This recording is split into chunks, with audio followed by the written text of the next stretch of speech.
Bem-vindos ao podcast Caos Planejado, seu programa sobre cidades.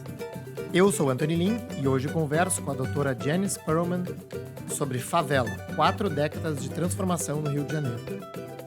De Nova York, Janice é autora do livro O Mito da Marginalidade, que ganhou o prêmio C. Wright Mills e foi nomeado o número 1 dos 5 melhores livros sobre a economia como se as pessoas importassem. A sua sequência, Favela, 4 décadas de transformação no Rio de Janeiro, ganhou o prêmio Prose em 2 categorias. Janice é fundadora e presidente do The Megacities Project, uma ONG global que compartilha soluções inovadoras entre as maiores cidades do mundo. Ela foi membro titular do corpo docente do Departamento de Planejamento Urbano e Regional da Universidade da Califórnia, em Berkeley. Seus prêmios incluem Guggenheim, Fulbright, Global Citizens e o Scroll of Honor das Nações Unidas. Ela é bacharel em Antropologia pela Universidade de Cornell e doutora em Ciência Política pelo MIT. Também estão presentes durante a gravação apoiadores do Caos Planejado, que têm a oportunidade de fazer perguntas durante a nossa conversa. Quer participar do nosso grupo de WhatsApp e ficar por dentro do que acontece no urbanismo brasileiro? Acesse caosplanejado.com/apoie. Este episódio é oferecido pelo Grupo OSPA. Acesse www.ospa.com.br e saiba mais sobre o grupo que atua no desenvolvimento urbano e imobiliário de ponta a ponta, unindo arquitetura, urbanismo, tecnologia e mercado financeiro. Seja muito bem-vinda, doutora Janice Pearlman, autora do livro Favela, 4 décadas de transformação. Acho que vale começar essa entrevista, essa conversa, né, dizendo o quão marcante foi a leitura desse livro para mim. Né? Acho que foi talvez um dos melhores livros que eu já li sobre as favelas do Rio de Janeiro, sobre as transformações da favela do Rio de Janeiro.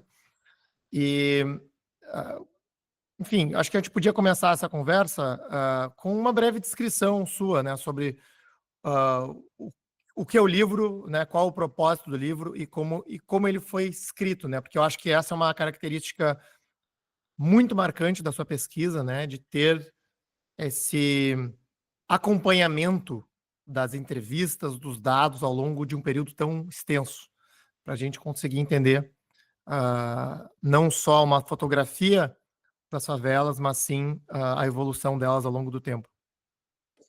Obrigada pelo convite. Essa pesquisa começou em 1968 e 9, na alta ditadura, quando eu estava pesquisando como a vida transformou com mudança do campo para a cidade. Eu resolvi morar para pesquisa meu doutorado em MIT, resolvi morar 6 meses em cada de 3 favelas, em várias distâncias do centro. Então, naquela época, foi morar em Catacumba, na Zona Sul, Nova Brasília, na Zona Norte, e várias favelas em Duque de Caxias, Baixada. Em cada eu entrevistei com um equipe que eu treinei lá no IBAN e em Fundação Getúlio Vargas, equipe de pesquisadores maravilhosos, alunos brasileiros de pós-graduação, e fomos entrevistando em cada lugar 200 moradores aleatoriamente escolhidos em cada favela e 50 lideranças. E era uma história da vida deles, levou muitas horas cada entrevista, foi maravilhosa experiência. Todo mundo queria ser entrevistado, porque era uma oportunidade de ser ouvido e de ter as suas ideias e experiências notado e para contar o valor da sua vida, da sua experiência. Então, essa resultou num livro chamado O Mito da Marginalidade.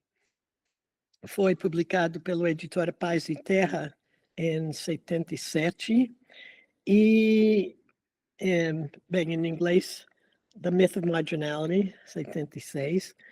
E esse livro argumentou que os moradores dessas comunidades não eram elementos marginais, mas eram pessoas marginalizadas e não era separado no margem da cidade, economicamente, politicamente, socialmente, culturalmente, mas era bem integrado, só em termos desfavoráveis, em termos assimétricos. Eles davam muito trabalho e muito serviços pela cidade e receberam muito pouco em volta, e sua cultura foi aproveitada e cooptada, e em várias maneiras eles, inclusive, eu acho que contribuíram mais e recebendo menos do que merecia.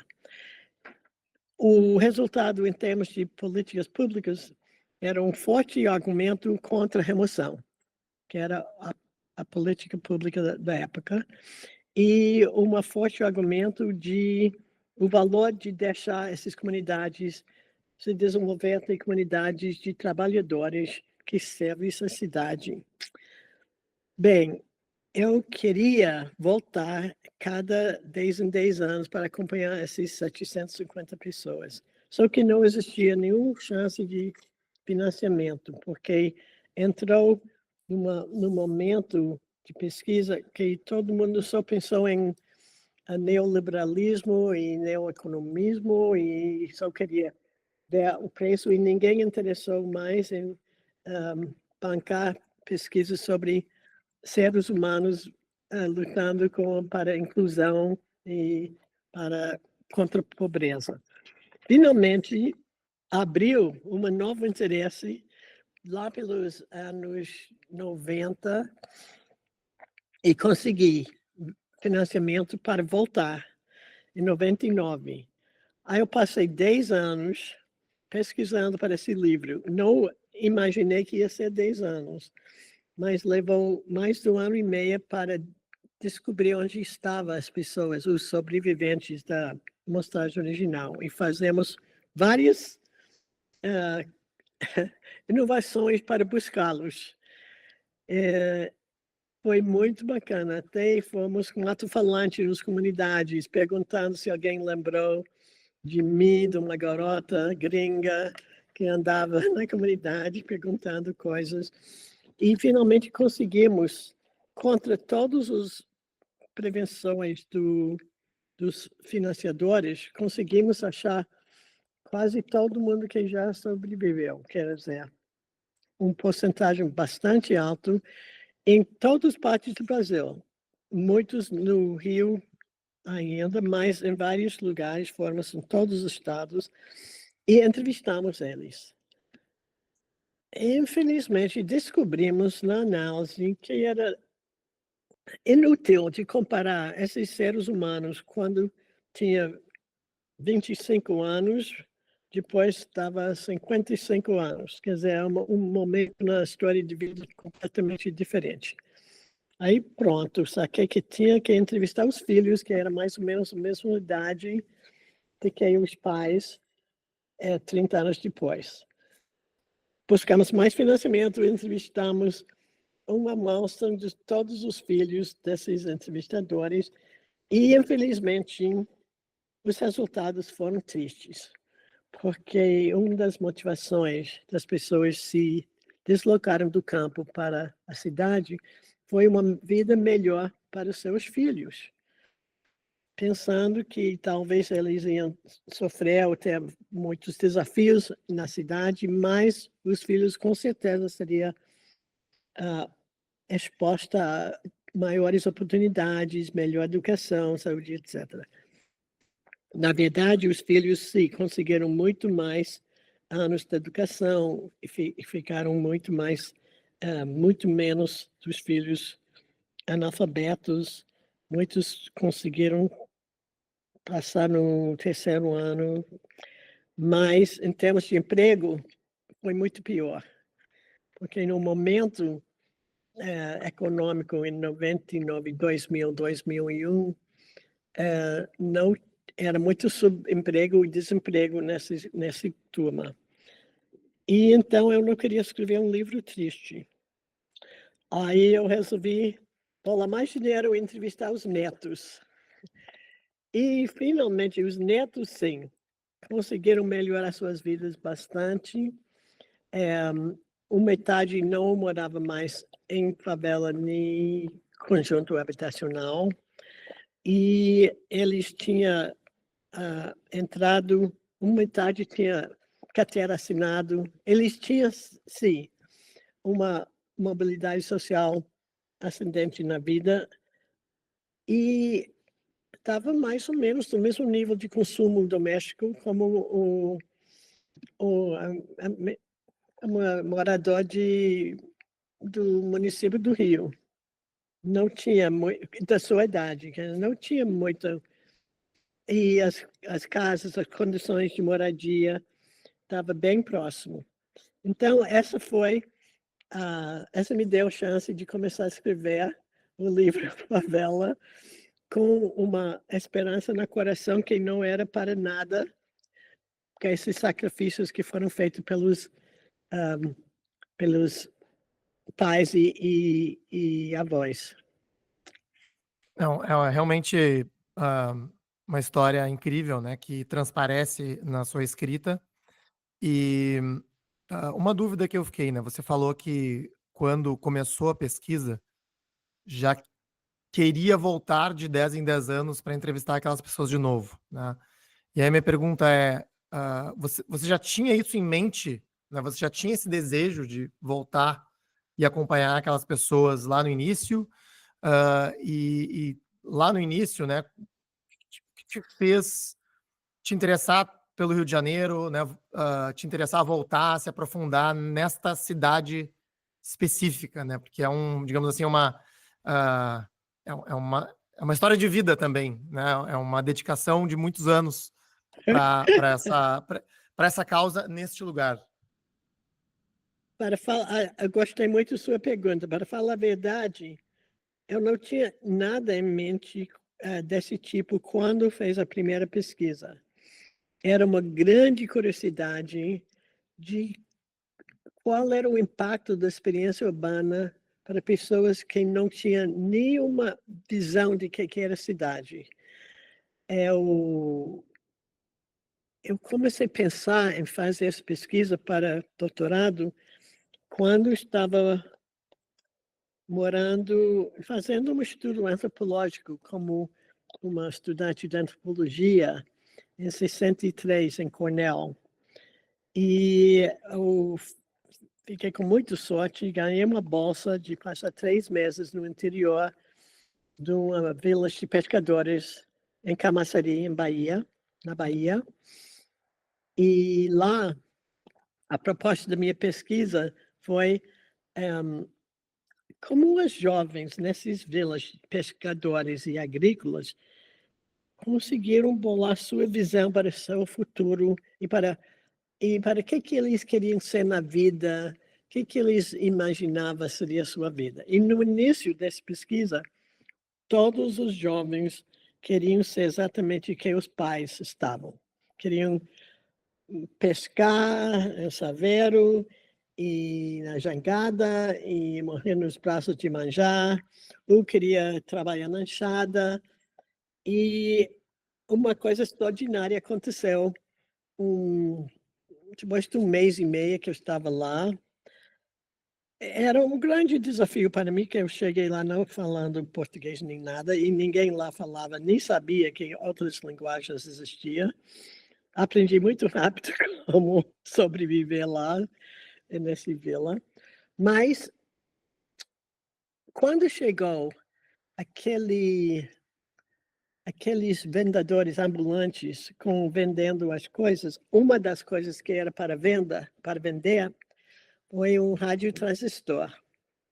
E eu estava um lugar chamado Arembepe, que agora ficou famoso como o primeiro lugar de hippies e depois um lugar do petroquímico, mas naquela época foi completamente isolado e desconectado de tudo. Levou quase um dia para chegar lá. Tinha que ficar até o final da linha de ônibus de Salvador, depois seguir no jegue, depois atravessar com canoa, depois andar. E esse lugar tão afastado não tinha imagem do mundo fora. Eles raramente tinham nem correio. Foi muito, muito isolado. Quando eles juntavam todo o seu dinheiro, porque não era uma economia de dinheiro, era uma economia de troca, conseguiram comprar coletivamente esse rádio transistor e colocar no alto-falante, que foi usavam umas meios muito primitivos para esse alto-falante. Todo jovem começava a interessar para a cidade. E foi umas propagandas para o elevador Otis, né? E eles ficavam perguntando: Janice, que é isso que sobe e desce, sobe e desce? Janice, que é isso? Aí eles começavam a pensar que era uma coisa chamada cidade, e todo jovem virou de ideia, mudou de ideia completamente, queria ir onde que está o movimento, ir para a cidade grande. Aí eu estava muito jovem, acho que eu cheguei lá, acho que tinha 19 anos, uma coisa assim, e eu saquei como foi imediatamente que chegou na minha cabeça. A minha vida breve nesse planeta, nesse mundo, ia coincidir com um grande movimento de retiração do campo para a cidade. E eu ia acompanhar essa transformação, porque imaginei, toda a América Latina vai ter isso, toda a Ásia, toda a África. E isso é uma coisa marcante na minha vida. Então, quando terminei o Cornell e foi fazer doutorado em MIT, no Departamento de Ciência Política, eu resolvi fazer a pesquisa sobre o que aconteceu com essas pessoas analfabetas que não tinham nem escada, nem menos escada rolante, e não tinha nenhuma experiência de uma cidade, como que eles iam se dar numa cidade grande. E Rio de Janeiro foi a cidade que era o mais procurado. Então, quando comecei a fazer essa pesquisa, a única coisa na minha cabeça foi descobrir como que eles conseguiram sobreviver e levar sua vida numa cidade imensa, sim, quando chegavam sem um tostão, porque geralmente pagava tudo que tinha para passagem, ou em ônibus ou naqueles caminhões abertas. E então essa foi na minha cabeça. E como tinha um treinamento muito rigoroso em metodologia de pesquisa, eu não percebi que era completamente inédito ver alguém jovem fazer uma pesquisa desse tamanho. Eu pensei que era normal, que eu estava fazendo o que todo mundo fazia. Aí eu fui, consegui umas bolsas, fui fazendo, e amei essas entrevistas com as pessoas. Achei muito, muito fascinante e foi muito prazeroso. Infelizmente, eu fui acusado de ser agente internacional da subversão, porque alguém militar soube que uma gringa estava morando nas favelas e imaginava que não podia ser nenhuma outra razão se não fosse militância esquerdista. Mas, para essas alturas, já tinha terminado todas as entrevistas, já tinha digitado todas as respostas, e aí eu fugi.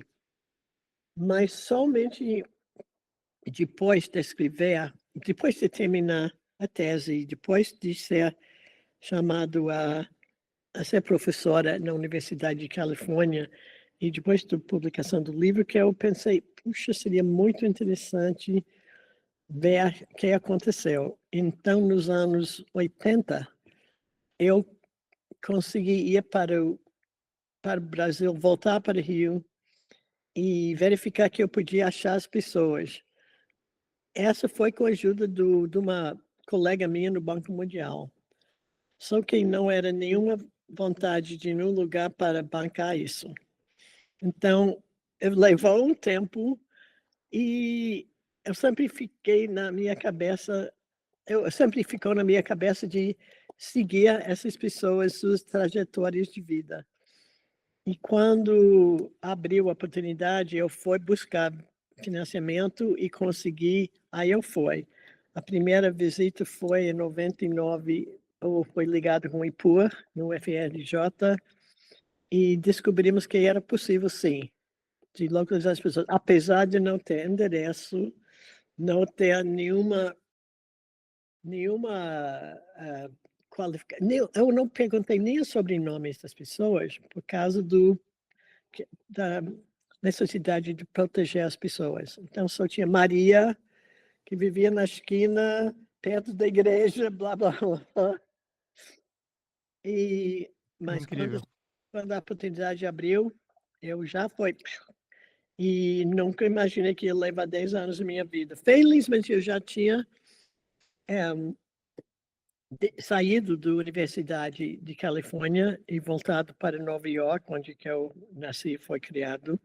E eu já tinha criado uma ONG chamada Megacidades e tinha oportunidade de usar meu tempo como eu queria. Eu não tinha emprego, não tinha carteira assinada mais, era biscateira mesmo. Aí eu podia dedicar esse tempo e fazer esse estudo. Não, incrível, incrível história e obrigado por compartilhar ela. Você comentou, né, desse episódio durante a ditadura, né, pelo fato de você ser estrangeira e acharem que você, né, era uma enviada, alguma coisa assim.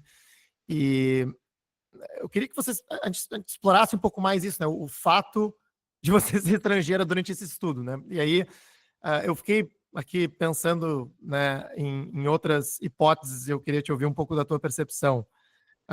Primeiro, uma estrangeira que talvez tenha chegado aqui sem os preconceitos brasileiros, né, de eventualmente ir morar numa favela, né, que eu acho que, né, o próprio mito da marginalidade já contou a respeito disso, né, e talvez, digamos assim, uma ingenuidade positiva, né, para se lançar numa pesquisa como essa. E aí, eu também não sei, né, do ponto de vista de ser uma estrangeira aí conduzindo as pesquisas, né, se você acha que isso pode ter te ajudado a se aproximar das pessoas como vou chamar aqui de uma outsider, né, ou prejudicado, né, isso na relação com as comunidades, né. Eu queria te ouvir um pouco, assim, sobre a sua percepção, né, como uma estrangeira conduzindo essa pesquisa. Eu acho que sua pergunta pega numa coisa muito fascinante. Primeiro, sim, eu não tinha preconceito, não por causa de não ter a imagem negativa de favelas, mas por causa de ter convivido no campo, tanto na Bahia, como depois em 65 em Recife, nos redondezos de Recife, numas vilas chamado Pontezinha e Ponte dos Cavalos. Essas vilas, eu fui fazer uma experiência em 65 com alunos brasileiros e americanos que originalmente queria ter uma conversa sobre uma nova projeto democrático para o país do Brasil, depois de Quadros se anunciou, e naquele momento em que era proibido Goulart assumir a presidência.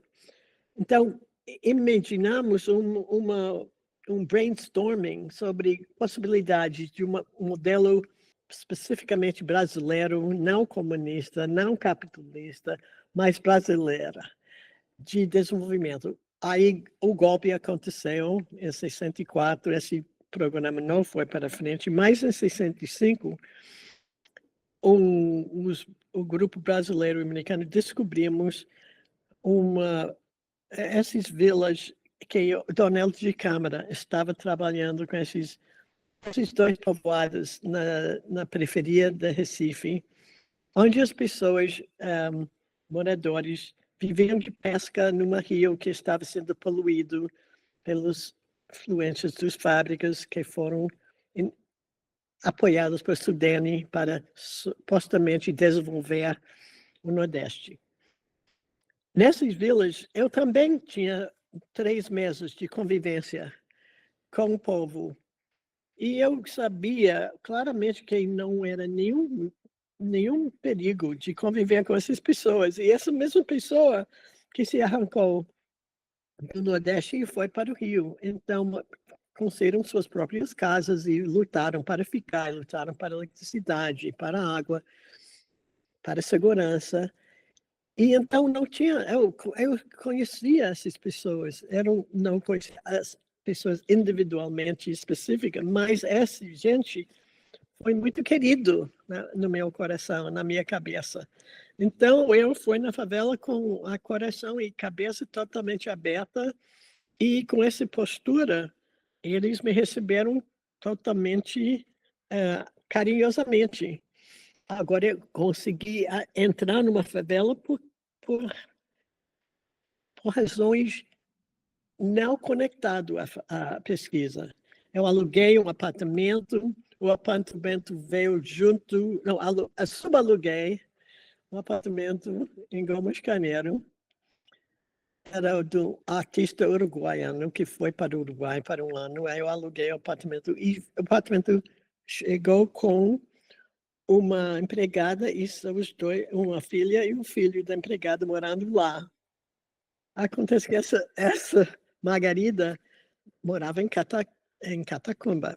Ela só via durante o dia. Aí eu fui com ela, depois de conhecê-la, para a entrada em Catacumba. E tararatatá, em Novo Brasília foi porque alguém que eu conhecia aqui tinha um namorado que estava no Peace Corps em Novo Brasília uns anos atrás, e bababá, foi encontrar a família de lá. E em Caxias, eu não tinha um contato, mas foi para a Vila Operária e era uma mulher maravilhosa, mulher linda, forte, liderança da comunidade. E ela estava ligada com a escola, fazia merenda, cozinhava para a escola. Aí eu fui morar com ela. Então, em cada lugar achei uma família com quem morar. E foi realmente, nessa maneira eu concordo, não ia ser possível uma pessoa nascida e criada no Rio, na classe média ou média alta, fazendo PhD, eu acho que não é possível morar. Tinha algumas pessoas, depois, Lícia Valadares e Carlos Nelson, anos depois, que trabalhava em favela e pesquisava, mas acho que eu fui realmente a primeira para morar. E essa foi vantagem. Também, eu podia perguntar perguntas muito ingênuas, e se essas perguntas foram perguntadas por uma brasileira, um brasileiro, seria muito suspeito. O que você acha disso, acha daquilo, que é sua opinião sobre babababa? Mas, para mim, foi realmente perguntas de querer informações, querer saber. Então, e também foi muito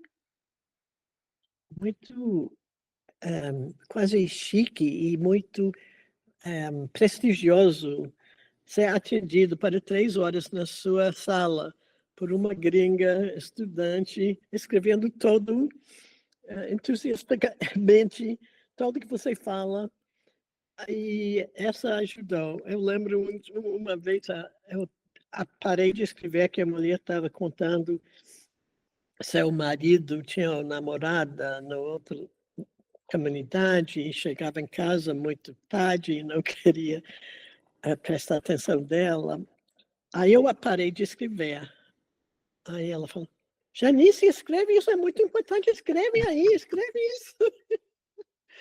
Então foi maravilhoso, foi cada um caso de amor, uma amizade incrível que permaneceu ao longo desses 40 anos.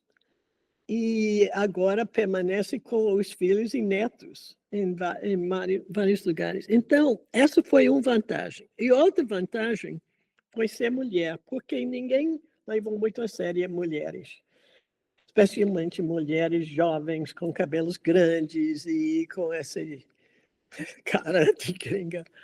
Aí, quando eu lembro que queria mapa de Nova Brasília, a mapa área para fazer a amostragem aleatória. E a única mapa que tinha foi no aeronáutico.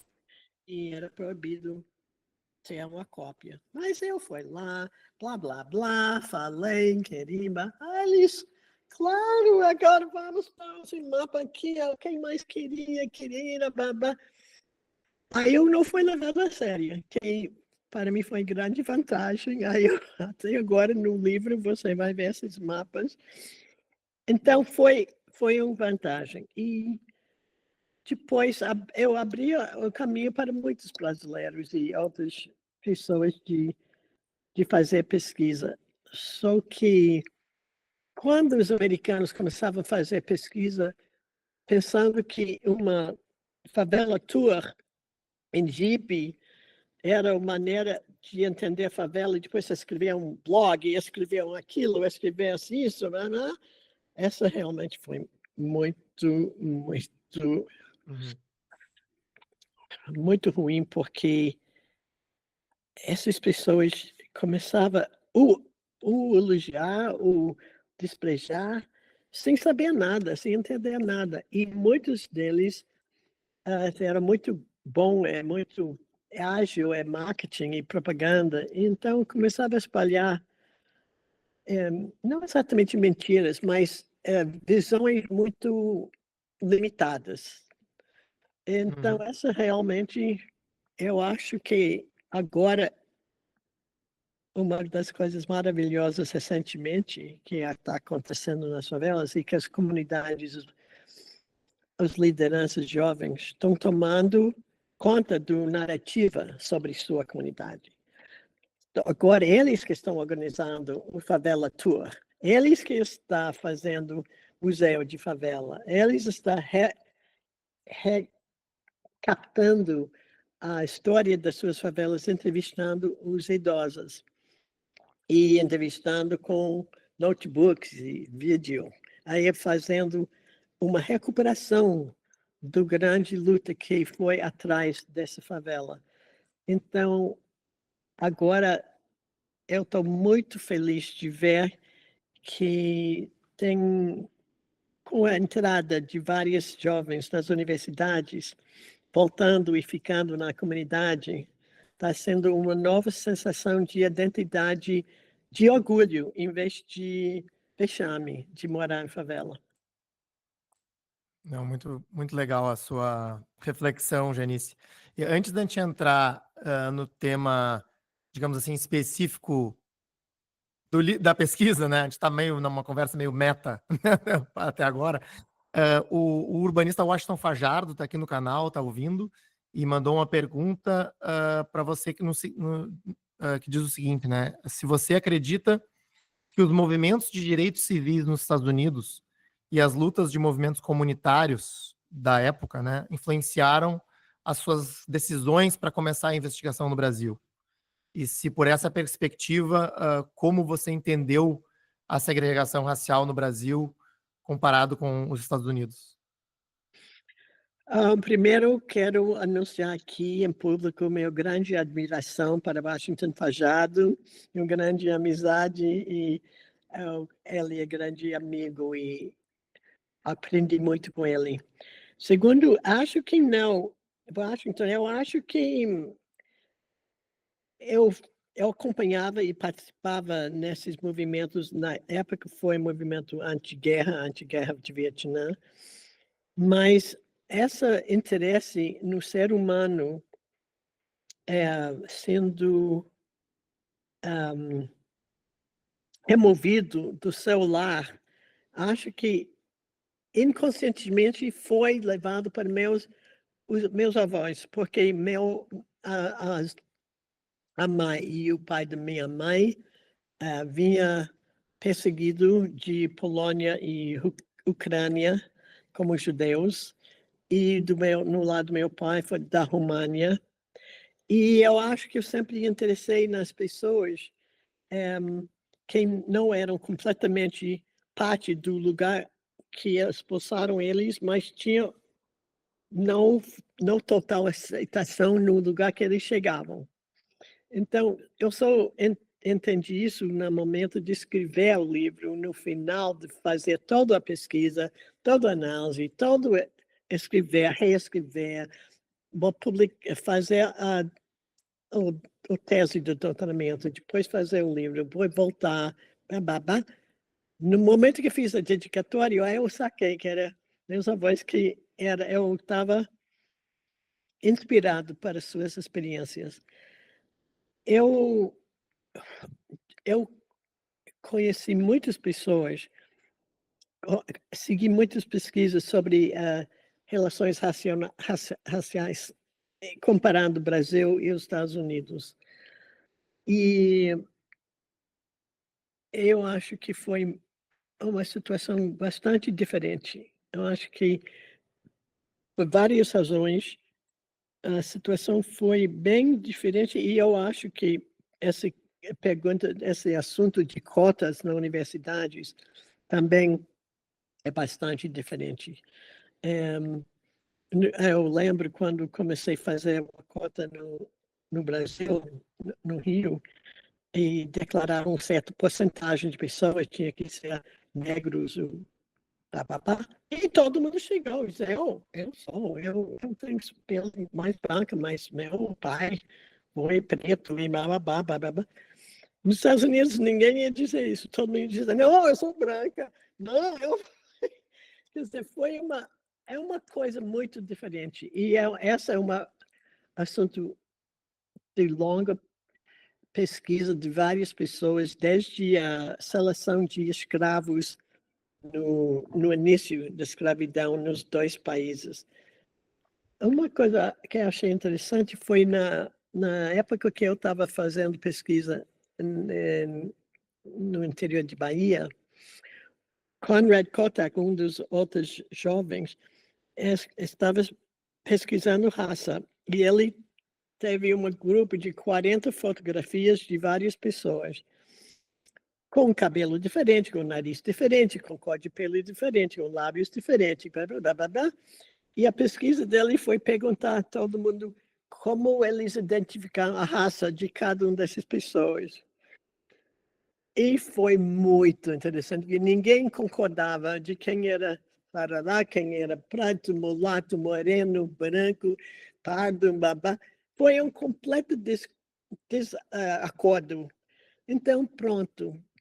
E não tem como. E agora eu entendi, não sei se é verdade, que nas universidades tem bancos, comitês de pessoas que têm que julgar se uma pessoa é preto, branco, pardo, negro, mulato, moreno. Que coisa mais imbecil. Porque os mesmos pais, na minha experiência nas favelas, os mesmos pais dizer todos os filhos, cada um diferente. É mistura genética. Então, eu acho absurdo isso. Agora, tem outro assunto que, com o nosso presidente, no momento, vocês sabem que é proibido de apoiar a diversificação em qualquer emprego e qualquer lugar de aprendizagem, que é outro assunto triste, mas nós não vamos entrar lá. Então, espero que você respondeu a pergunta. Obrigado, Giannis. Então, sem mais delongas, vamos entrar um pouco mais a fundo na temática do livro, da sua pesquisa, né? E queria começar, talvez, pelo início aqui, né? A história da favela no Rio, como em muitas outras cidades brasileiras, é uma de migração, né? Que você já comentou aqui. E hoje, até hoje, né? Eu acho que o êxodo rural, que a gente chama aqui no Brasil, né? Ele é ensinado nas escolas como um fenômeno negativo. Né? Tem um preconceito contra esse movimento do campo para as cidades. E eu queria entender não só a sua visão sobre isso, mas também sobre a motivação das pessoas, né? Porque acho que você já falou aqui, você fala no seu livro, né, do interesse dos jovens para estar na cidade em busca do movimento, né? Você usa esse termo, mas você também já comentou aqui, e é um tema recorrente no livro, a questão do emprego né, e digamos assim, da melhoria intergeracional, né, dessas pessoas que desbravaram, né, e migraram, que é enfim, é um movimento de extremo risco, né, de assim se jogar no desconhecido, né, que essas pessoas fizeram.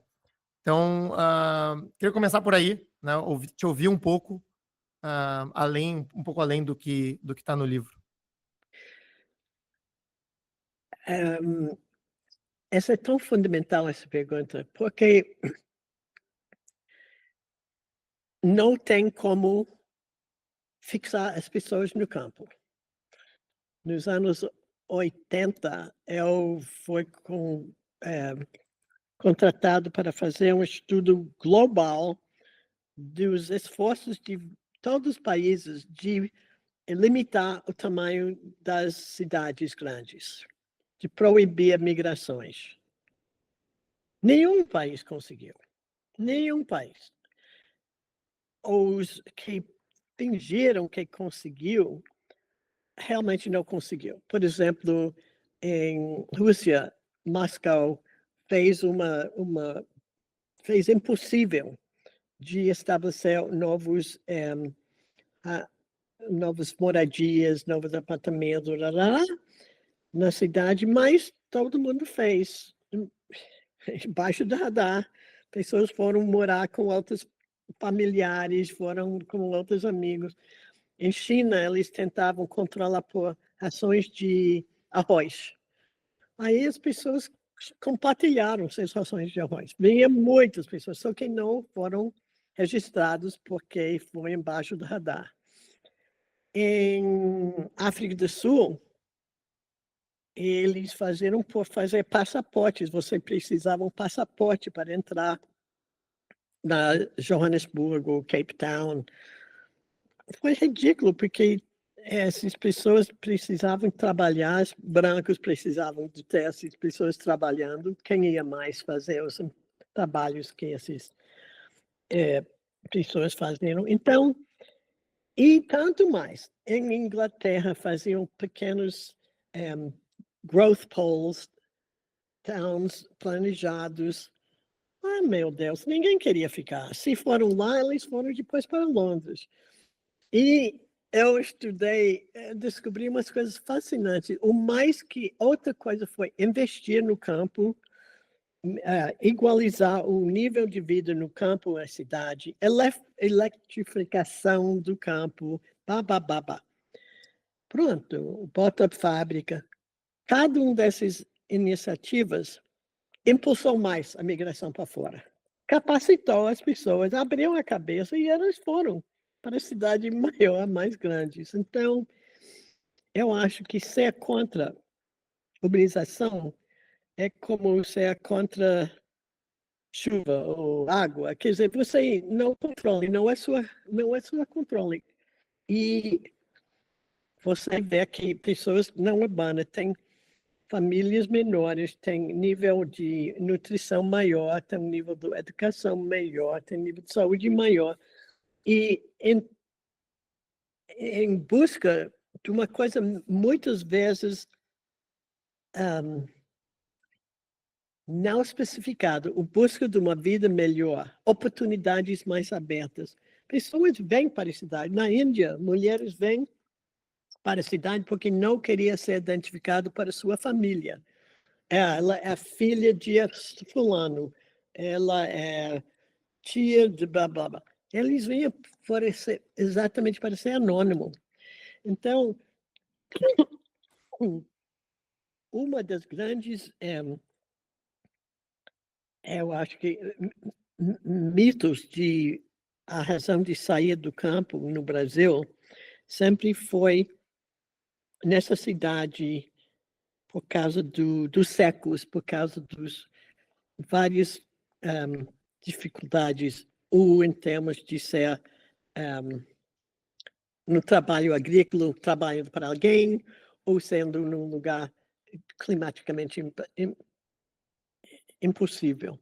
Sim, várias pessoas sim fugiram por causa de ser expulsas, mas a maioria eram as pessoas mais capacitadas, mais inteligentes, que tinham mais recursos, que saíram para a cidade, que tinham mais a imaginação de quem podia ser. Então, eu acho que esse argumento é muito antigo. Agora, Brasil, América Latina, quase no limite de urbanização, como os Estados Unidos, 86% urbano, mais ou menos é o limite. E agora a Ásia está chegando lá, e a África ainda vai entrar num momento de urbanização mais intenso.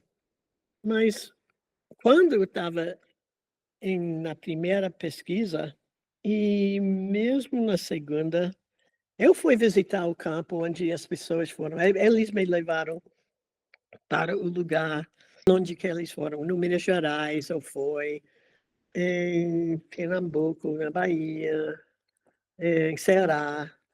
E as condições foram muito piores. Muito piores. Nutrição péssima, chance de trabalho péssima, nível, acesso à educação péssima. Não na cidade necessariamente, mas no campo, sim. E eu acho interessante que tem uma teoria que imigrações vinha por etapas. Você saiu do campo, foi para a sede municipal, supostamente de lá foi a sede estadual, de lá foi para...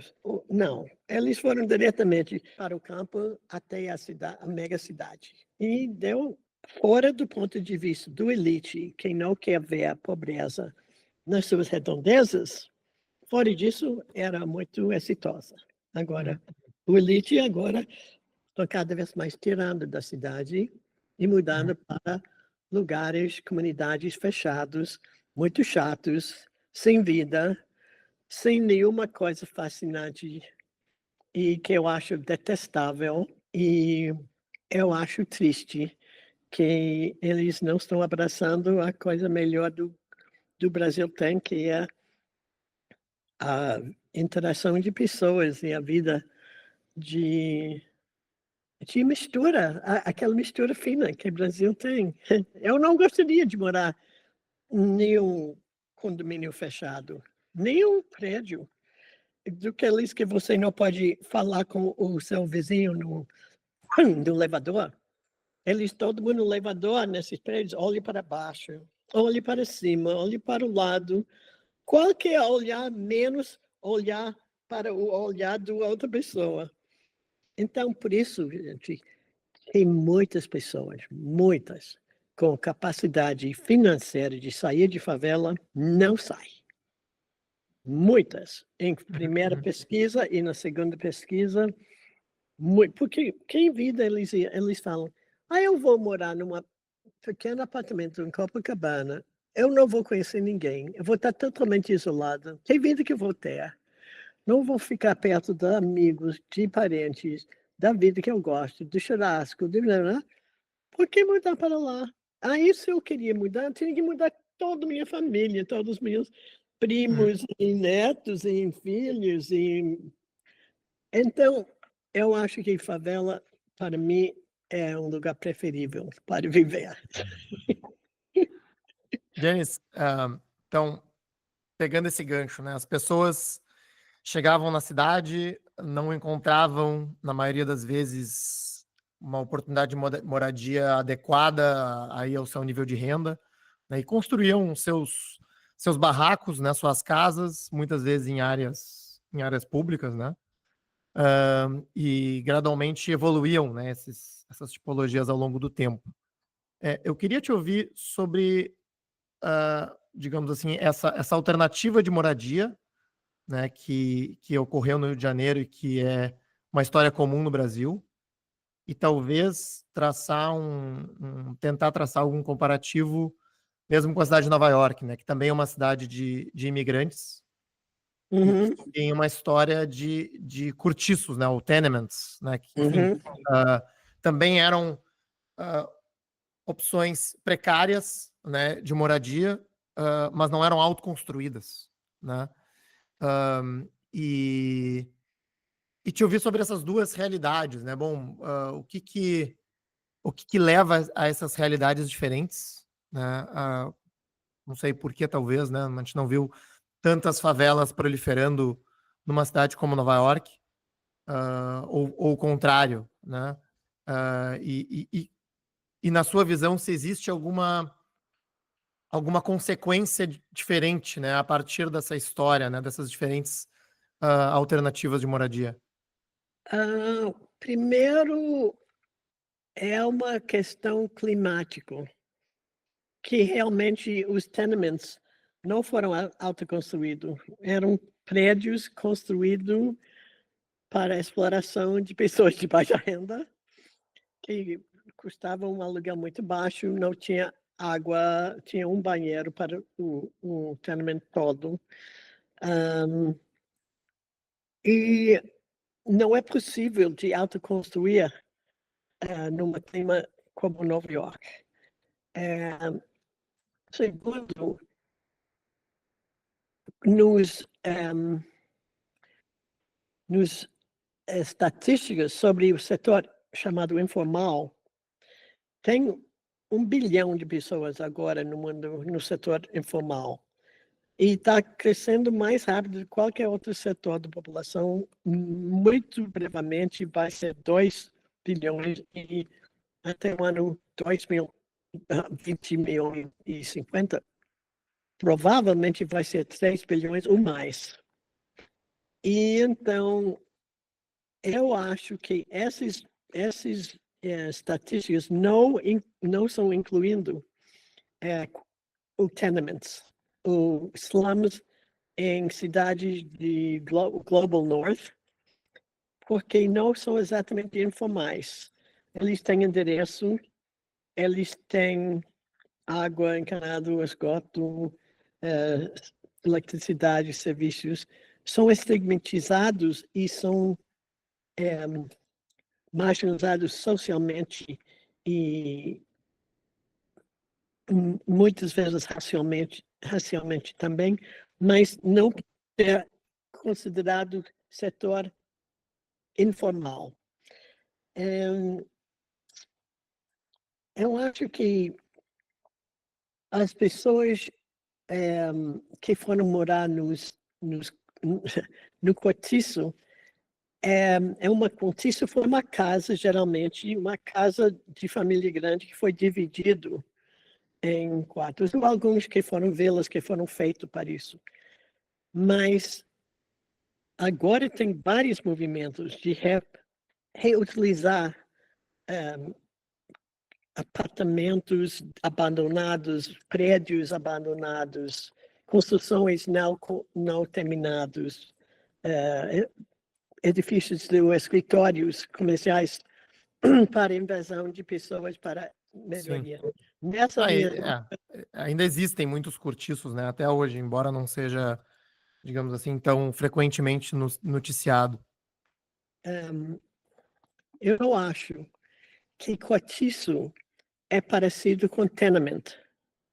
Eu acho que cortiço é aquela casa antiga que foi dividido. Eu acho que o tenement foi um prédio de múltiplos andares com pequenos apartamentos feitos especificamente para o mais pobre, o imigrante que precisava de um lugar para morar.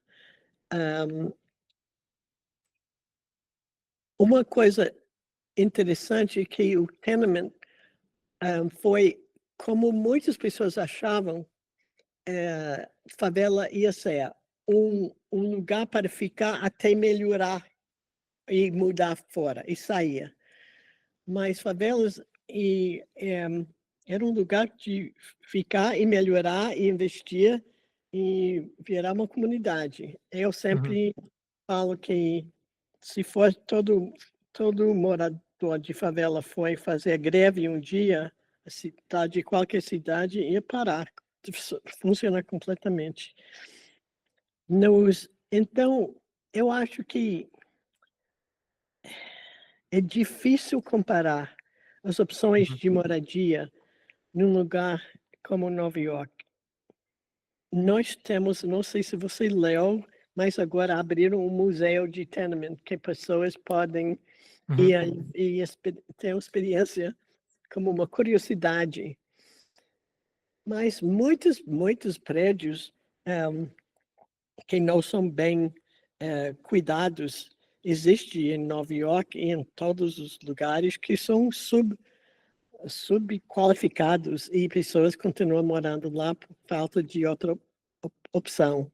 Uhum. Essa é uma coisa realmente desumano. Às vezes não funciona o elevador, não funciona aquecimento, não funciona água quente. Quer dizer, aquele drama que pode acontecer num prédio, num país do norte, que tem frio como temos. Se não tem aquecimento, você arrisca de morrer. Uhum. Uhum. Então, Muito interessante. não sei se eu não respondi sua pergunta. Acho que não respondi sua pergunta bem. Pode perguntar. Não, mas é uma, enfim, a reflexão que, né, são algumas reflexões que eu tive, né, lendo o livro e, bom, sabendo que você é de Nova York, né, para de repente trazer esse contexto. Mas eu acho que uma discussão frequente, né, no livro e também, de certa forma, tem a ver com essa questão das favelas versus tenements, é a da formalidade e informalidade, né? Ou seja, a cidade que é vista como formal ou regulada como tal, né? E a informal, ou que a gente pode chamar de informal, ou que é construída numa favela, ou autoconstruída, né? E eu acho que dentro desse tema, né, que surge a questão das remoções, né, que você relata em profundidade no seu livro. E queria, assim, aprender um pouco contigo, um pouco mais sobre essa história, né, porque hoje parece que é uma coisa que ficou para trás, mas é uma coisa que ficou para trás tão marcante, que gerou feridas tão grandes, né, que eu acho que vale a pena a gente entender um pouco melhor, né. Você traz, por exemplo, a existência da Xan, né, que eu até ler o seu livro eu nunca tinha ouvido falar, que é o Centro de Habitação Popular de Interesse Social, criada para eliminar favelas no Rio de Janeiro, né, uma agência federal. E aí, acho que, enfim, o que eu gostaria de perguntar sobre emoções é, assim, quais níveis da federação estavam envolvidas com as emoções, se não todos, né? Assim, federal, estadual, municipal, né? Quem agia mais ativamente, pelo menos no Rio de Janeiro, para isso, né? E como que a gente pode relacionar com essa noção de formal versus informal? Aqui tem várias perguntas. Primeiro, só para brincar com essas frases, no mercado habitacional, recentemente eu fiz uma pesquisa sobre imobiliária, como compra e vende uma casa no setor formal e informal, e como ver se funciona dentro de favela, que é supostamente todo informal. Então, eu comecei a fazer essa pesquisa porque alguém me falou que para comprar um apartamento, uma casa, numa favela, você tinha que ir no cartório. Aí eu fui no centro da cidade do Rio, no cartório, no registro de vendas de propriedade imobiliária, e eu cheguei, aguardei numa fila imensa, cheguei lá, aí a pessoa falou, não, nós não tratamos de favelas nem de um setor informal, só tratamos de prédios e casas registradas no formal. Aí eu falei, mas por que eles vão sempre ao cartório?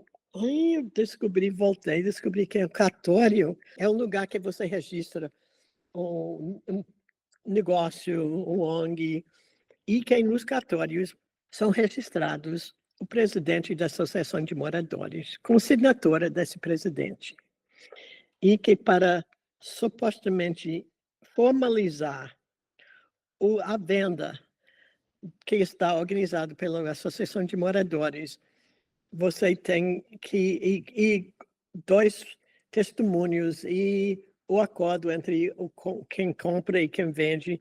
Para formalizar supostamente isso, você tem que ir no cartório e ver se a assinatura do presidente da Associação de Moradores é exatamente aquele assinatura registrado lá.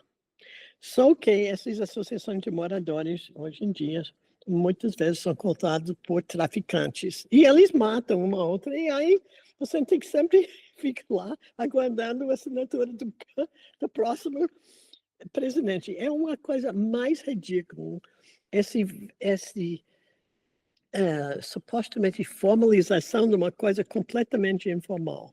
Por outro lado, eu descobri muitas pessoas que são formalmente donos de grandes casas, imensos terrenos, que construíram atrás da casa apartamentos, prédios completamente informais, que não pagam nenhumas taxas, não pagam nenhum imposto, e que ganha o aluguel de várias dezenas de pessoas que moram lá. Então, hoje em dia, eu acho fascinante como essa linha entre formal e informal tem ficado muito porosa, que a certa formal está informalizando, a certa informal está formalizando. E a outra coisa que eu queria pensar é, quando fiz minha pesquisa, a primeira e provavelmente a segunda, era uma grande vontade de pessoas nas favelas ter título de terreno, ter posse. Mas acho que já pelo tempo que eu estava fazendo a segunda pesquisa, não era muito interessante mais, porque depois do UPP era óbvio que tanto mais formalizar a segurança e o título, tanto mais ia ser gentrificado, que tanto mais os europeus e americanos e outras pessoas iam comprar Vidigal e criar um Positano. Então, agora eu acho que tem muitas outras pessoas que sabem mais, conhecem mais de mim sobre isso, mas acho que estão em conversa outras formas de segurança de propriedade que não são exatamente uma titulação que pode ser vendido se você está sentindo fraco, pobre, doente, e alguém chega e diz, eu vou te dar tantos R$ 1.000 para você, aí você pega o dinheiro e daqui a pouco não pode morar em lugar nenhum, não tem acesso do trabalho, não tem como voltar numa comunidade. Então, acho que esse assunto de remoção sempre é a coisa mais problemática. E não parou. Mesmo quando, mais recentemente, na época do Copo e do Olimpíadas no Rio, quando foi prometido de não remover favela nenhuma, muitas favelas foram removidas brutalmente. Não somente em Vila Autódromo, mas muitas outras. Para nada. Para o benefício de pessoas particulares, individuais, que podem enriquecer e no custo imenso em vida e em produtividade e em perspectivas do futuro e em tudo. Então, Vila Autódromo foi muito bem publicado, mas tem muitos outros lugares. Então, eu acho que sempre esse impulso de que pessoas pobres, a vida não vale nada, pode ser expulso, pode ser removido, pode ser legalizado, porque o interesse do elite é de especulação imobiliária naquele lugar. Eu acho que isso é enjoativo, é horrível, e não se fala nada agora do nosso país e nossa ideia no mundo de expulsar pessoas para outras razões capitalistas, vamos dizer. Então, a CIGISAM atuava, a Federação atuava, o Estado atuava, a cidade atuava, em todo lugar. Foi um grande movimento de eliminar favelas do visão do rico. E Catacumba, um ano depois da minha pesquisa terminar, em 70, Catacumba foi removido brutalmente, pessoas jogadas em lixos, caminhões de lixo, com qualquer coisa que pode levar junto, e jogado nos conjuntos habitacionais longes, horríveis, absolutamente terrível. E muitos deles foram para Guaparequitungo, outros foram para outros lugares, e como eles não podiam nunca pagar o preço mensal desses lugares, ele foi depois jogado em casa de triagem, em paciência e coisa pior. Então, eu acho que essa é um dos grandes erros que as sociedades continuam a fazer, pensando que está chamado limpando a cidade, quando está realmente empobrecendo sua cidade. E espero que a gente vai ver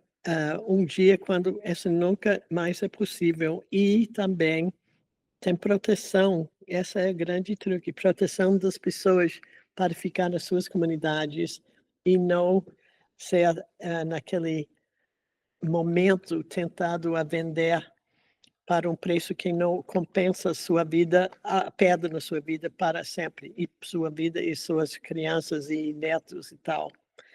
E essa é uma coisa que depende da consciência do povo, do que valor eles dão para as pessoas que fazem funcionar a sua cidade.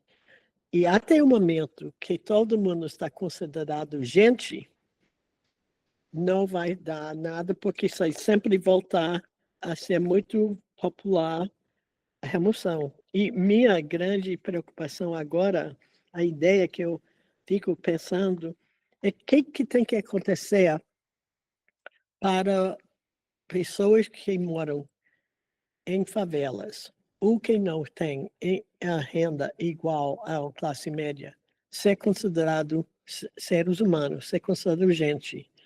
Uma coisa que eu queria escrever é um artigo chamado Morrendo para Ser Gente, porque tantas pessoas que eu entrevistei no tráfico, entrevistei alguns no hospital. Aí ele falei, mas por que você entrou no tráfico?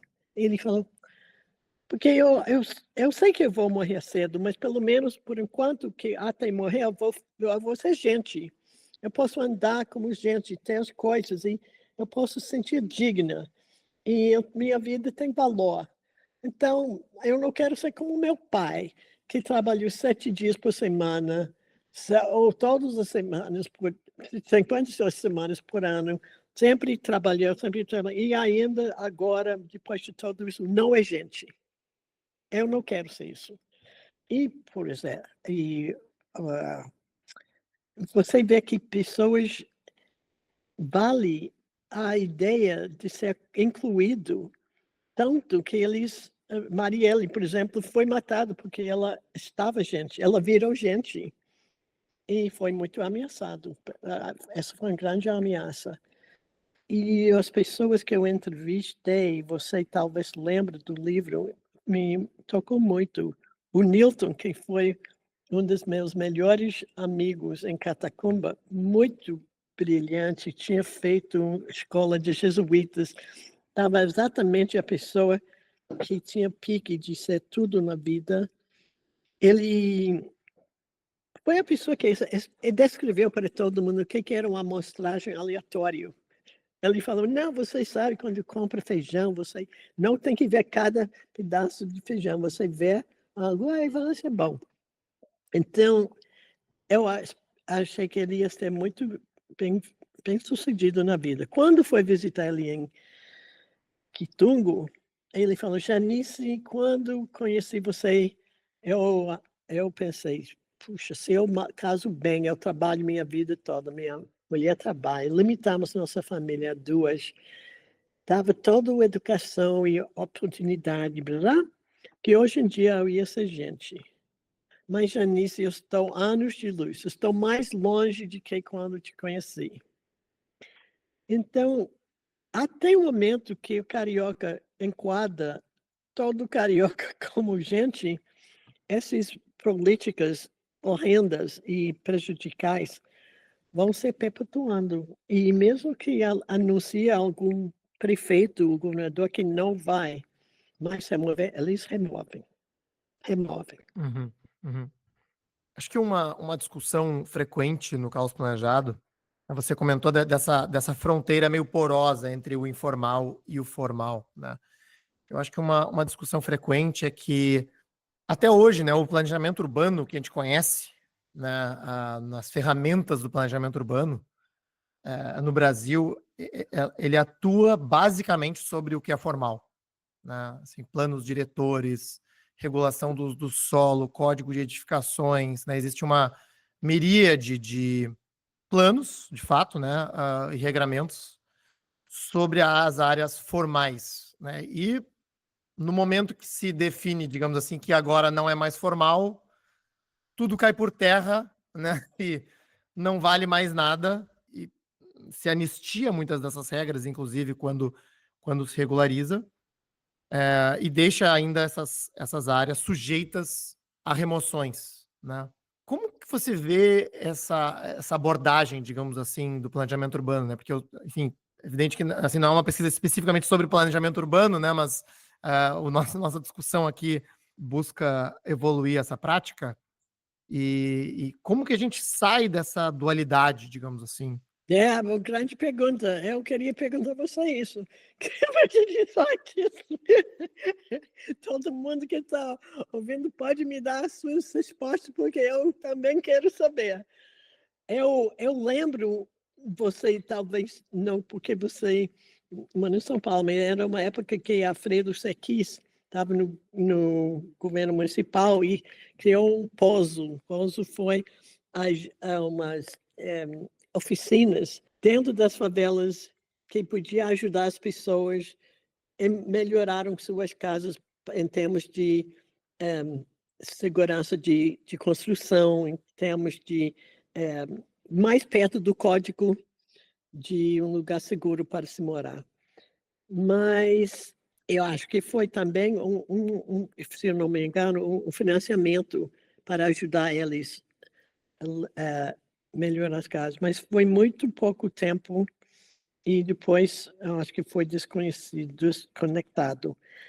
É muito difícil planejar uma cidade, um setor. Eu acabei de voltar de um congresso em Miami chamado Smart Cities Expo.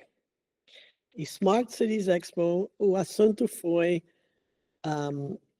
Future Ready Communities and Cities.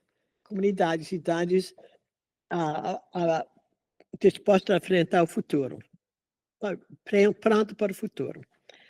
Meu Deus, se você for lá, você não ia acreditar que cada palestrante tinha mais uma fantasia de uma cidade tecnológica, que é uma cidade flotando no ar, flotando no água, não sei quando, que era todo lindo, que todo... Nenhum tinha um espaço para uma pessoa morar se não fosse um elite. Nenhum tinha um lugar para andar a pé. Nenhum tinha um lugar para as crianças ir à escola. Nenhuma, eram totalmente fantasias, desculpe, masculinas, de tecnologia alta com um narcisismo, egoísmo das pessoas que pode construir isso e que eles vão ser o rei do mundo. É uma coisa tão frustrante. Nenhum desses palestrantes fez um desenho, e não foi sobre desenho, mas eram muitos desenhos do artificial intelligence e tal, que incorporavam um ser humano. Era totalmente planejado para uma escultura e um playground para o playboy do elite. Eu acho que essa tendência é triste, é muito triste.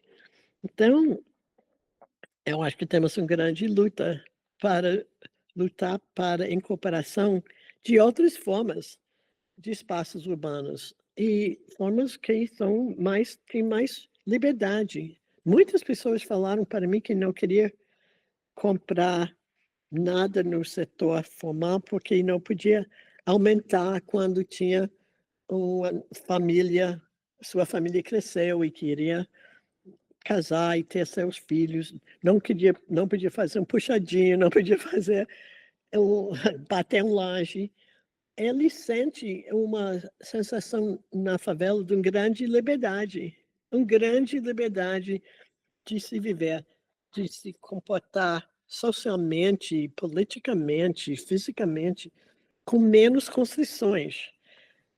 Então, eu acho essa é um debate filosófico, né? E até o momento que a favela não está poluindo, que eles sempre são acusados de poluindo o ar, o solo, a água, nem menos nem mais do que o setor formal, e não botando nenhuma vida de ninguém a risco, porque eles têm que ter regras idiotas que só para aplica para um certo tipo de cidade, para certo tipo de morador, em certo tipo de condições. Em muitas cidades agora tem mais de metade morando no setor informal. O que eles vão impor? Você tem que ter paredes desse tamanho, janelas desse tamanho. Mesmo na Cuba, quando foi lá nos anos 80 e 90, era uma grande discussão. Nós conseguimos falar várias vezes com Fidel sobre o relaxamento dos códigos de planejamento urbano para abrir espaço para pessoas solteiras, para idosos, para pessoas que não precisavam 3 quartos, que não precisava paredes desse tamanho, que era totalmente inútil para a população de Havana na época. Mas tem aquele coisa na cabeça, nossa herança de imitar um certo padrão, o francês, o inglês, ou qualquer, que não tem nada a ver com morar no trópico. Seria muito bom ter mais pessoas no governo brasileiro que já vivia em favela e sabe que maravilha é de ter, quer dizer, menos o tráfico, que realmente começou a ficar mais brava depois das minhas pesquisas, porque mesmo na minha segunda pesquisa não foi tão horrível. Mas fora isso, que é outro assunto, outra discussão, outro pesquisador, eu acho que a favela se vira uma comunidade de classe trabalhadora e classe média e tem uma certa liberdade individual e coletiva. A pergunta é como proteger. Eu tinha uma ideia, mas é muito difícil imaginar. O meu irmão é professor em Stanford University. Quem é professor em Stanford tem direito de comprar uma casa no campus, essas casas, mas não de comprar o terreno. O terreno pertence ao Stanford. Quando você sai da universidade, você tem que vender e você recupera o preço do seu investimento, mas o terreno fica. Eu estava pensando, por que não pode ficar territórios que são coletivamente, eram às vezes da igreja, mas pode ser de não a igreja, designado para comunidades desse tipo e não pode ser passado para alguém que não conforme com esse tipo de pessoa. Então, talvez você pode comprar e vender, como é em favela verdadeiramente, o prédio, o bem, e não o terreno. Mas o terreno fica em perpétuo para dedicação para pessoas que são excluídos do mercado imobiliário do outro jeito. Não sei. Nessa linha, eu sei que pessoas estão pensando no comunas e coletivos, terrenos coletivos, etc., que como Kátia está trabalhando nisso, tem experiências em outros países. Tem que ser algum jeito que vocês, jovens, têm que inventar para mostrar o caminho para uma nova maneira de tratar terreno urbano e planejamento urbano. Janice, eu queria avançar um pouco mais nesse assunto no tema de título de propriedade, né, que você também comentou antes, que na primeira vez que você fez as entrevistas era era um ponto de interesse, digamos assim, da população, dos moradores das favelas, e que ao longo do tempo isso foi ficando menos importante, né? Não sei se pela consolidação de algumas favelas, ou não sei se por entenderem que não interessava muito ter ou não ter o título, o risco de remoção estaria lá, independente disso, né? E essa observação casa com um comentário da Eliana Souza Silva, da Redes da Maré, que eu também entrevistei aqui no programa, né? Que deixou de ser uma questão tão, né, tão forte assim, como reivindicação popular. No entanto, né, no final do seu livro, tem uma passagem que diz o seguinte, que a lição é que legalidade importa.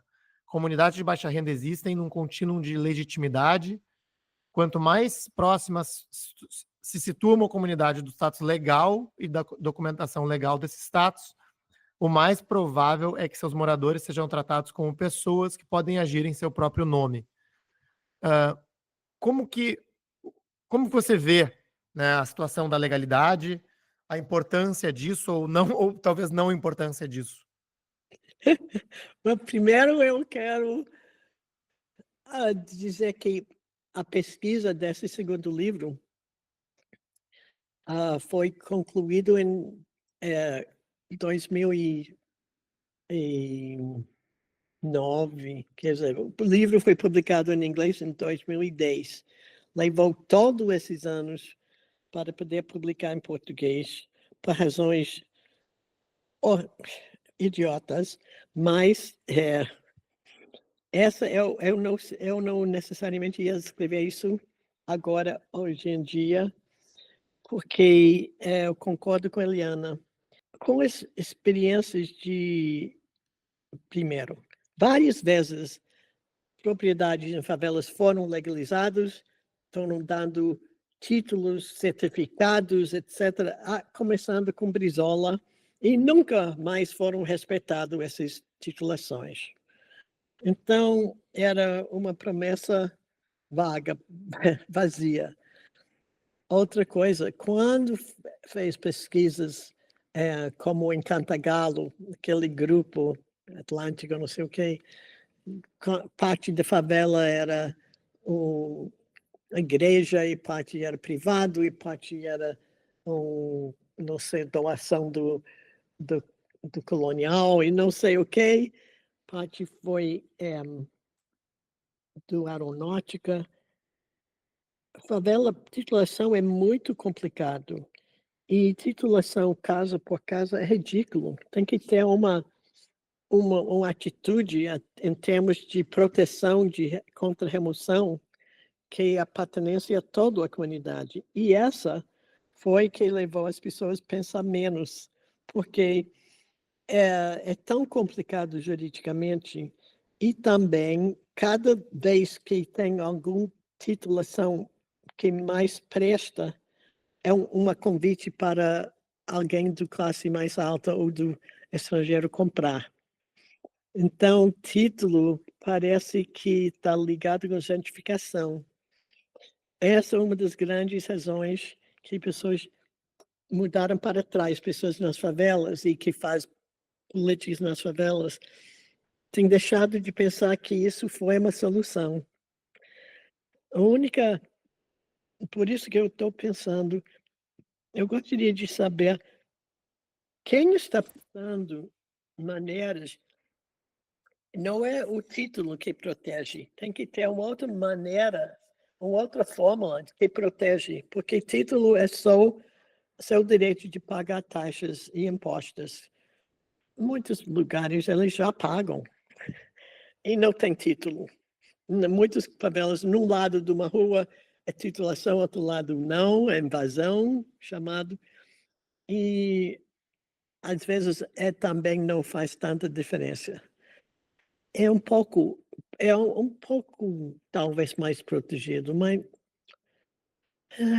quando o governo quer um espaço e tem poder, não tem muita proteção nesses espaços entre Então, eu não sei, eu gostaria de ver o que Eliane está pensando em como tratar dessa maneira de dar o direito de cidadania a todo morador da cidade de Rio de Janeiro, independentemente de que está supostamente formal ou informal.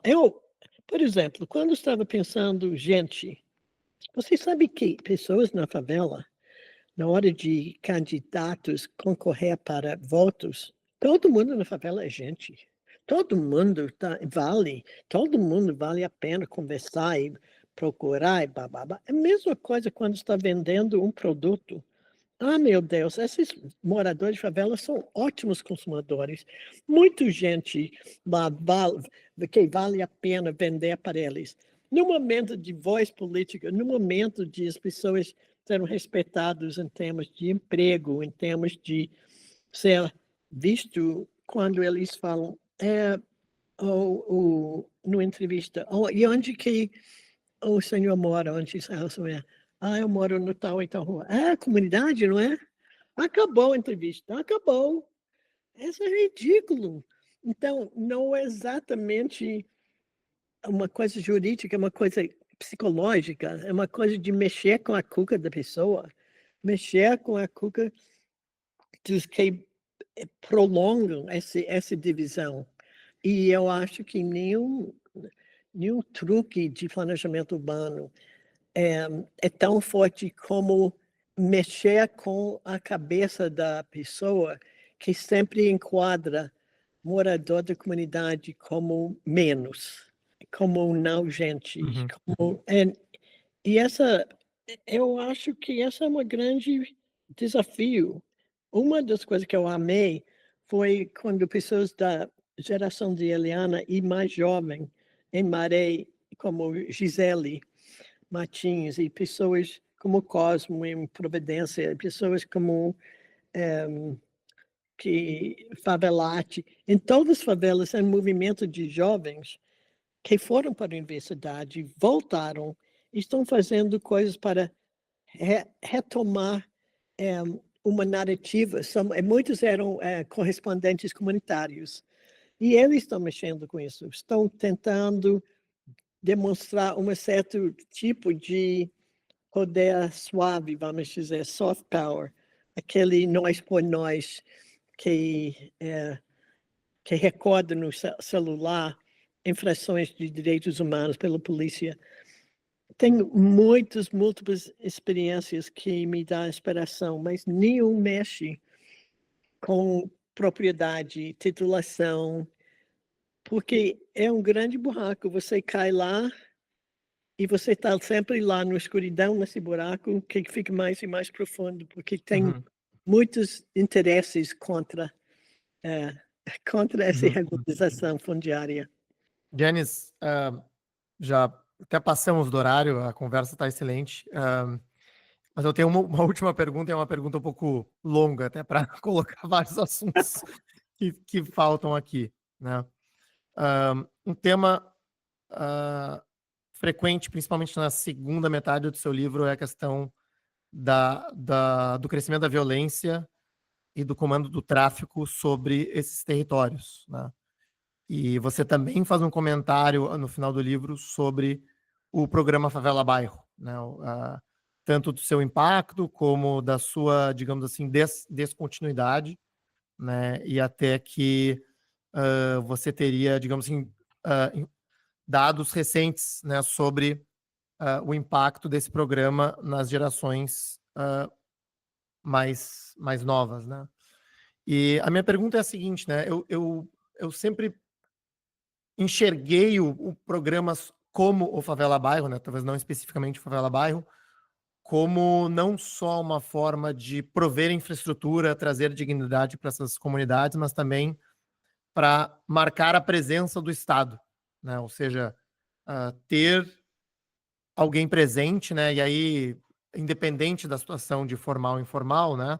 Paulatinamente investir nessa região, trazer aqui, né? Assim, hipoteticamente ou utopicamente, elevando essa região, né? Ao longo do tempo, em nível semelhante ao resto da cidade formal em termos de infraestrutura.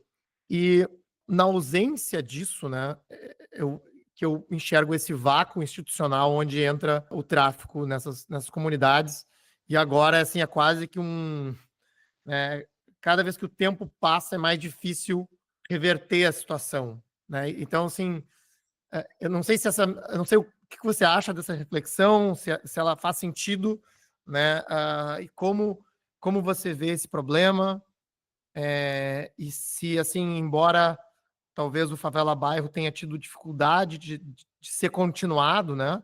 Ou que mesmo o impacto dele tenha sido imperceptível, né? Nas comunidades passados muitos anos, se não seria esse o caminho para a gente tentar elevar, né? Esses lugares e, enfim, retomar o controle deles. Pois é a pergunta de bilhões de dólares. É Só uma faço pergunta, essas perguntas de bilhões. é uma coisa triste, esse estudo de Favela Byron, 20 anos depois, me decepcionou tanto, eu fiquei muito triste, amei Favela Byron. Todo mundo que trabalhou em Favela Byron estava completamente dedicado, era igual ao grupo de Codesco nos 68, 69.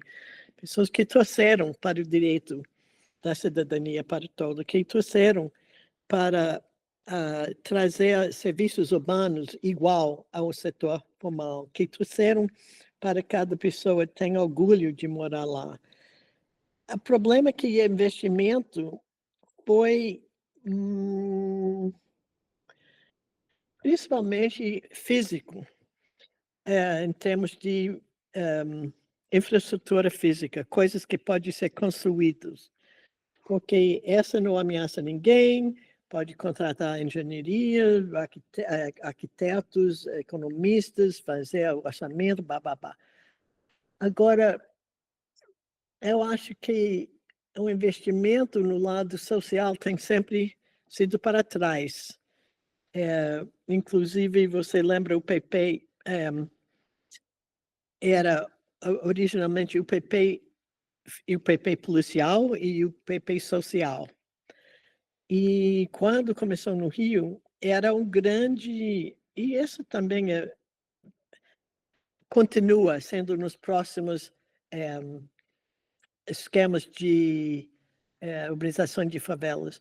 Sempre eles fazem uma ideia de social de investimento nas crianças, nas escolas, nos postos de saúde, de áreas de lazer, de programas de preparação para o mercado de emprego.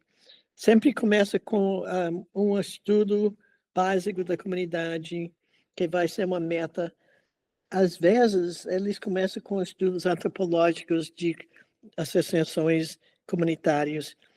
Mas quando chega o dinheiro, ai meu Deus, já é muito tarde, que eles já têm que fazer, assim, contratar pessoas, e já foi tarde, e aí eles eliminam a parte social, que é muito doloroso e leva muito tempo, elimina a pesquisa e metas de comparação e avaliação, aí vai para a obra.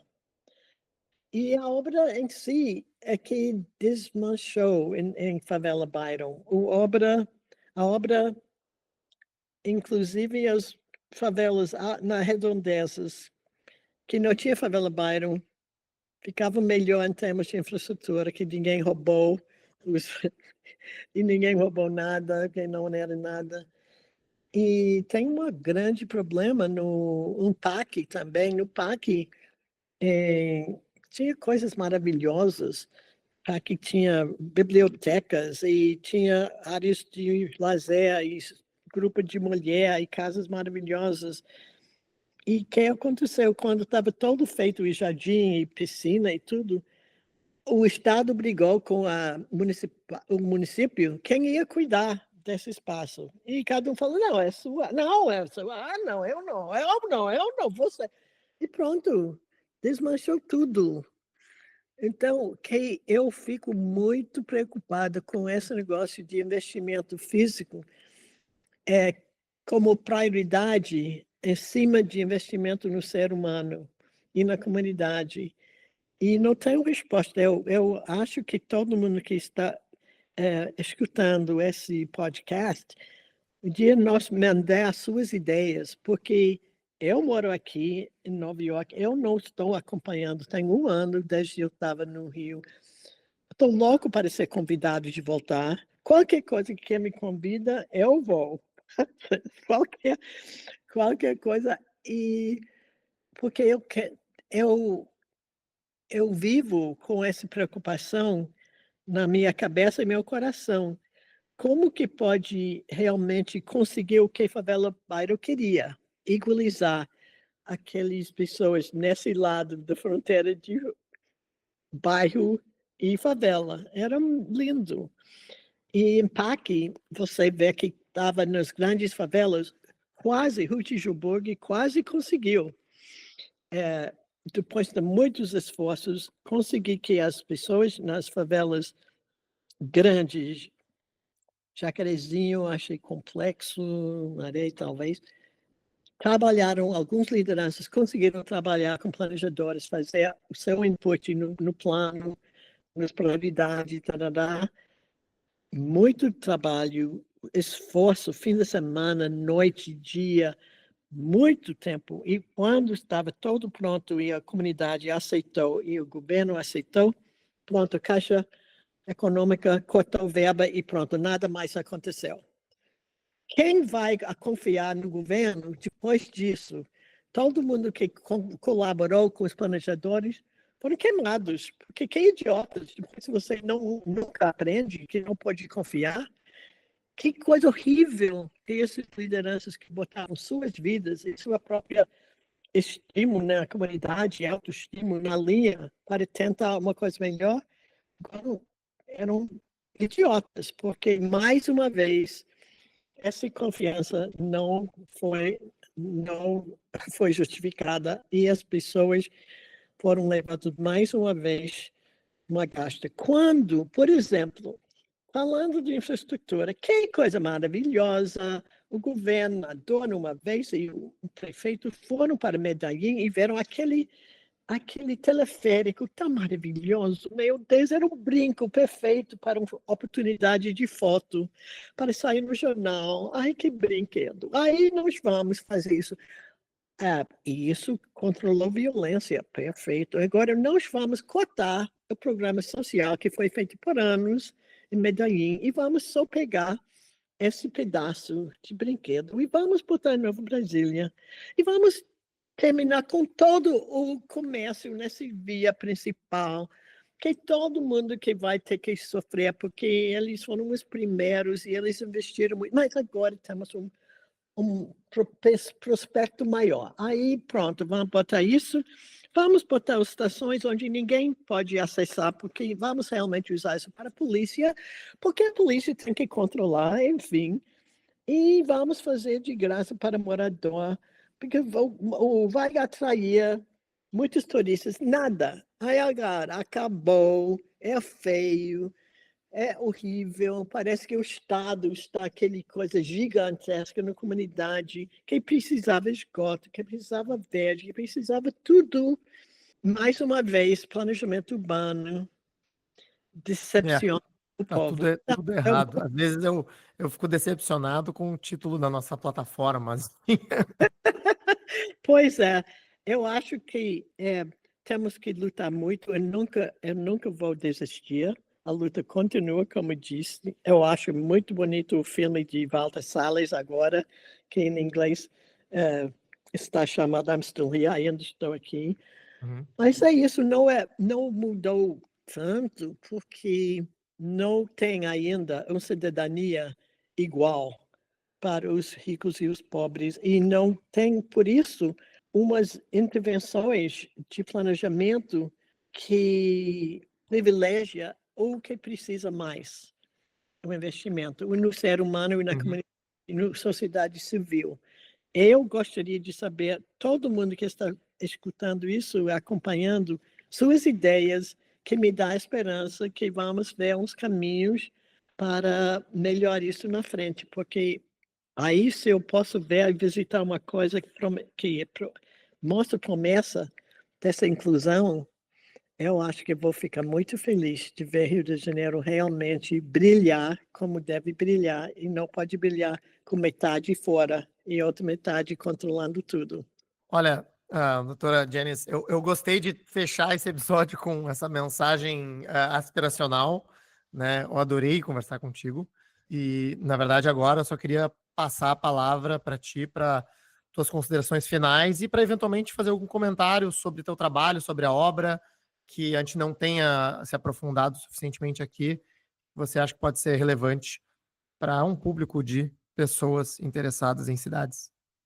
Bem, eu estou muito agradecida a essa oportunidade. Eu acho que eu falei tudo que preciso falar nesse momento. Estou trabalhando, eh, numas, ideias de acompanhar no projeto Megacidades as inovações brotado nas comunidades, nas cidades mundiais, as megacidades mundiais, que inclui São Paulo e Rio. O que aconteceu com as inovações de baixo para cima que as pessoas inventaram uns 20 anos atrás, ou 25 anos atrás? Ao longo desse tempo todo, estou querendo saber quais permaneceram, quais foram cooptados, quais foram matados por obstáculos tipo tráfico ou tipo obstáculos político-partidária.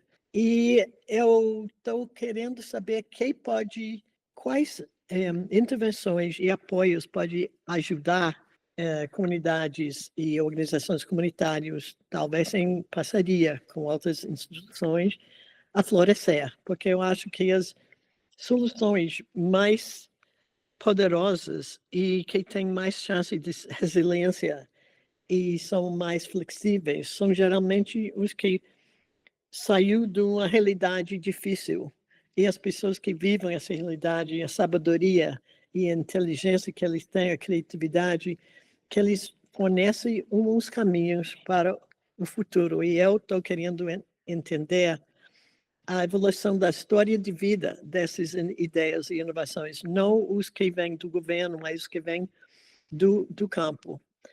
E eu estou muito interessada em como apoiar esses jovens lideranças nas favelas. Eu também sei que em São Paulo tem muitas iniciativas maravilhosas e em todas as megacidades tem.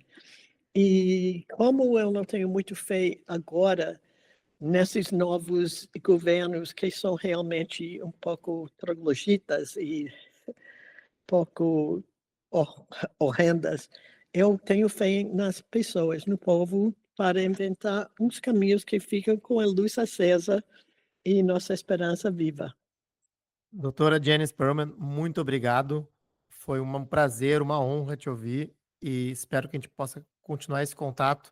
Recomendo que todos leiam o livro Favela, 4 décadas de transformações no Rio de Janeiro, publicada pela Rio Books. A gente vai colocar a referência do livro nas notas desse episódio. E, mais uma vez, muito obrigado.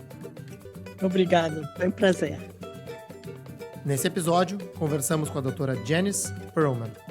Se você gostou desse episódio e quer ficar por dentro do que acontece no urbanismo brasileiro, apoie nosso projeto e participe do nosso grupo de WhatsApp.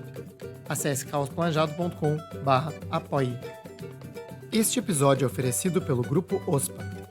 Acesse www.ospa.com.br e saiba mais sobre o grupo que atua no desenvolvimento urbano e imobiliário de ponta a ponta, unindo arquitetura, urbanismo, tecnologia e mercado financeiro.